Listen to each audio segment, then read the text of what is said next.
Hi friends, എല്ലാവർക്കും she സ്റ്റോറീസിൻ്റെ പുതിയൊരു വീഡിയോയിലേക്ക് സ്വാഗതം. കുറച്ച് ദിവസമായിട്ട് പനിയും ചുമയൊക്കെ ആയിട്ട് തീരെ സുഖമില്ലായിരുന്നു. അപ്പോഴാണ് ഞാൻ കരുതിയത് ഇതുപോലെ സുഖമില്ലാത്ത ദിവസങ്ങളിൽ അല്ലെങ്കിൽ നമ്മൾ മടി പിടിച്ചിരിക്കുന്ന ദിവസങ്ങളിലൊക്കെ നമുക്ക് പെട്ടെന്ന് ഉണ്ടാക്കാൻ പറ്റിയൊരു ബ്രേക്ക്ഫാസ്റ്റ്. അപ്പോൾ വീഡിയോയിലേക്ക് പോകുന്നതിന് മുന്നേ തന്നെ വീഡിയോ ആദ്യമായിട്ട് കാണുന്നവരുണ്ടെങ്കിൽ എല്ലാവരും ഒന്ന് സബ്സ്ക്രൈബ് ചെയ്യുക. അതുപോലെ തന്നെ ആരും ലൈക്ക് ചെയ്യുന്നില്ല, അപ്പോൾ എല്ലാവരും ഒന്ന് ലൈക്ക് ചെയ്തിട്ട് സപ്പോർട്ട് ചെയ്യണേ. അപ്പോൾ ഈ ഒരു റെസിപ്പി നമുക്ക് ടേസ്റ്റി ആയിട്ട് എങ്ങനെ ഉണ്ടാക്കാൻ നോക്കാം. അപ്പോൾ വീഡിയോയിലേക്ക് പോകാം. നമ്മൾ ബ്രേക്ക്ഫാസ്റ്റ് എങ്ങനെയാണ് വേഗത്തിൽ ഉണ്ടാക്കാമെന്നാണ് നോക്കുന്നത്. അതുകൊണ്ട് തന്നെ പെട്ടെന്ന് ഉണ്ടാക്കിയെടുക്കാൻ വേണ്ടിയിട്ട് ഞാൻ ഇതുപോലെ ഒരു ചോപ്പർ എടുത്തിട്ടുണ്ട്. അതിലേക്ക് ഒരു മീഡിയം സൈസ് ഉള്ളി ഇതുപോലെ കഷ്ണങ്ങളാക്കി ഇട്ട് കൊടുക്കുക. പിന്നെ 2 അല്ലി വെളുത്തുള്ളി, ഒരു കഷ്ണം ഇഞ്ചിയും കൂടി അതിലേക്ക് മുറിച്ചിട്ട് ഇട്ട് കൊടുക്കുന്നുണ്ട്. അപ്പോൾ ഇഞ്ചി വെളുത്തുള്ളി ചതച്ചിട്ട് ഇട്ട് കൊടുത്താലും കുഴപ്പമൊന്നുമില്ല. ഇത് ഞാൻ ചോപ്പറിലിടുന്നത് കൊണ്ടാണ് ഇതുപോലെ ചെറിയ പീസാക്കി കൊടുക്കുന്നത്, അല്ലെങ്കിൽ അത് നമുക്ക് കഷ്ണങ്ങളായിട്ട് കിട്ടില്ല. ഇനി ഇതിൻ്റെ കൂടെ ഒരു മീഡിയം സൈസ് പച്ചമുളക് കൂടി ഇട്ട് കൊടുക്കാം. ഇനി ഇതിലേക്ക് ഒരു പകുതി തക്കാളി കൂടി ഇട്ട് കൊടുക്കുന്നുണ്ട്. അപ്പോൾ നമുക്ക് പെട്ടെന്ന് കഷ്ണങ്ങളായി കിട്ടാൻ വേണ്ടിയിട്ടാണ് ഞാൻ ഇതുപോലെ ചെറിയ പീസാക്കിയിട്ട് മുറിച്ചിട്ടിട്ട് കൊടുക്കുന്നത്. ഇനി നന്നായിട്ടൊന്ന് ചോപ്പ് ചെയ്തെടുക്കണം. അപ്പോൾ ചോപ്പ് ചെയ്ത് കിട്ടിയിട്ടുണ്ട്, ഇതവിടെ മാറ്റി വെക്കാം.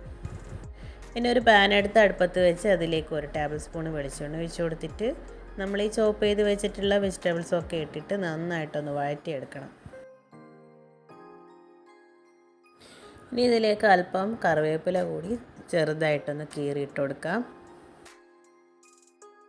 ഇത് വാടുന്ന സമയം കൊണ്ട് നമുക്ക് മുട്ട ഒന്ന് ബീറ്റ് ചെയ്ത് വെക്കണം. അപ്പോൾ ഞാൻ ചോപ്പറിൽ തന്നെ 3 മുട്ട ഉടച്ച് വയ്ക്കുന്നുണ്ട്.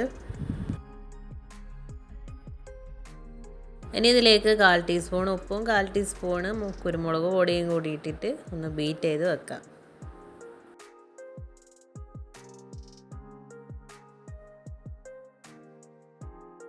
അപ്പോൾ ഉള്ളിയൊക്കെ നന്നായി വാടി വന്നിട്ടുണ്ട്. ഇനി നമുക്കിതിലേക്ക് പൊടികൾ ചേർത്ത് കൊടുക്കണം. അപ്പോൾ ഇതിലേക്ക് 1 ടീസ്പൂണ് മുളക് പൊടി, 1/4 ടീസ്പൂൺ മഞ്ഞൾ പൊടി, 1/2 ടീസ്പൂൺ മല്ലിപ്പൊടി, പിന്നെ 1/4 ടീസ്പൂൺ ഗരം മസാല കൂടി ഇട്ട് കൊടുക്കാം. അപ്പോൾ ഞാനിവിടെ ബ്രേക്ക്ഫാസ്റ്റിന് ഉണ്ടാക്കുന്നത് മുട്ട ബുർജിയാണ്. അപ്പോൾ ഇത് ദോശയുടെ കൂടെ കഴിക്കാൻ വളരെ ടേസ്റ്റാണ്. അതുപോലെ തന്നെ ഈ ഒരു രീതിയിൽ തന്നെ നിങ്ങൾ ഉണ്ടാക്കുകയാണെങ്കിൽ നിങ്ങൾക്ക് എല്ലാവർക്കും തീർച്ചയായിട്ടും ഇഷ്ടപ്പെടും. ഇനി ഈ പൊടികളുടെ ഒക്കെ ഒരു പച്ചമണം മാറുന്നത് വരെ ഒന്ന് മൂപ്പിച്ചെടുക്കാം.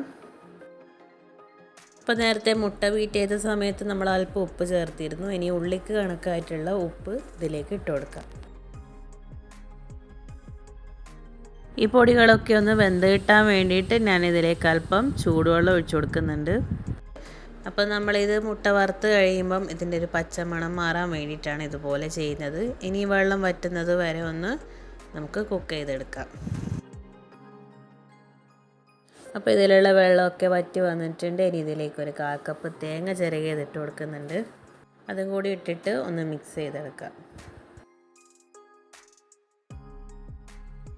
ഇനി ഇതിലേക്ക് നമ്മൾ നേരത്തെ ബീറ്റ് ചെയ്തിട്ടുള്ള മുട്ട ഒഴിച്ചു കൊടുക്കാം.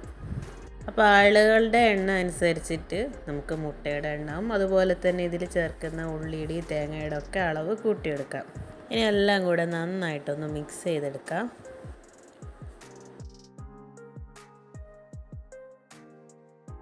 അപ്പോൾ മുട്ട ഒന്ന് വെന്ത് കിട്ടാൻ വേണ്ടിയിട്ട് ഞാൻ അല്പം ഒന്ന് അടച്ച് വെച്ച് കൊടുക്കുന്നുണ്ട്. അത് കഴിഞ്ഞിട്ട് നമുക്കിതൊന്ന് ഇങ്ങനെ ചിക്കി കൊടുക്കാം. അപ്പോൾ മുട്ട ഒഴിച്ച് കഴിഞ്ഞ് ഒരു 3 മിനിറ്റ് കൊണ്ടൊക്കെ നമുക്കിത് റെഡിയായി കിട്ടും. അപ്പോൾ നമ്മളതിന് വേവുന്നതിനനുസരിച്ചിട്ട് ഒന്ന് ഇതുപോലെ സ്ക്രാമ്പിൾ ചെയ്ത് കൊടുത്താൽ മതിയാവും. നമ്മുടെ മുട്ട ബുർജി ഇവിടെ റെഡി ആയിട്ടുണ്ട്. നമ്മളിതിനെ മുട്ട വറവ് എന്നാണ് പറയാറ്.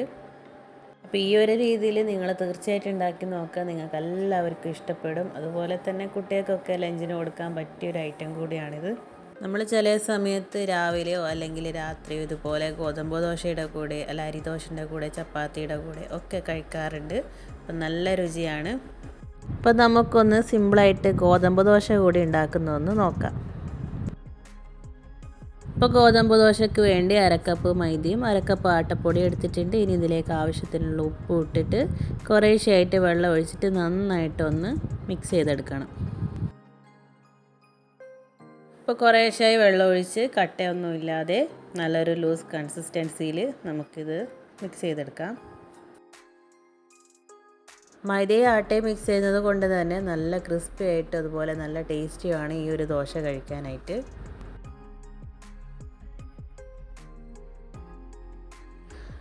അപ്പോൾ ഇതൊന്ന് ആറി വരുമ്പോൾ അതിലേക്ക് അല്പം ഓയിലോ എണ്ണയോ ഒഴിച്ചു കൊടുത്തിട്ട് ഒന്ന് മറിച്ചിട്ട് കൊടുക്കാം. അപ്പോൾ എൻ്റെ ഈ ഒരു യൂട്യൂബ് ചാനലിൽ വീഡിയോ ആദ്യമായിട്ട് കാണുന്നവരുണ്ടെങ്കിൽ എല്ലാവരും ഒന്ന് സബ്സ്ക്രൈബ് ചെയ്യുക. അതുപോലെ തന്നെ എല്ലാവരും ഒന്ന് ലൈക്ക് ചെയ്തിട്ട് സപ്പോർട്ട് ചെയ്യണേ.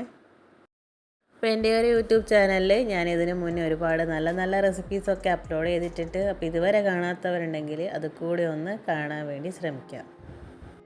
അപ്പോൾ നല്ല ടേസ്റ്റുള്ള ഒരു മുട്ട വറവും അതിൻ്റെ കൂടെ അടിപൊളി ഗോതമ്പ് ദോശ ഉണ്ടാക്കിയിട്ടുണ്ട്. അപ്പോൾ ഇത്രയും സിമ്പിളായിട്ടുള്ള റെസിപ്പിയാണ്. അപ്പോൾ എല്ലാവരും ഒന്ന് ട്രൈ ചെയ്ത് നോക്കുക. അപ്പോൾ നിങ്ങളുടെ ഫീഡ്ബാക്ക് എനിക്ക് കമൻറ്റുകളാക്കി അറിയിക്കണം. അപ്പോൾ ഇനി ഇതുപോലുള്ള സിമ്പിളായിട്ടുള്ള വീഡിയോസിന് വേണ്ടി stay tune she stories. Thanks for watching.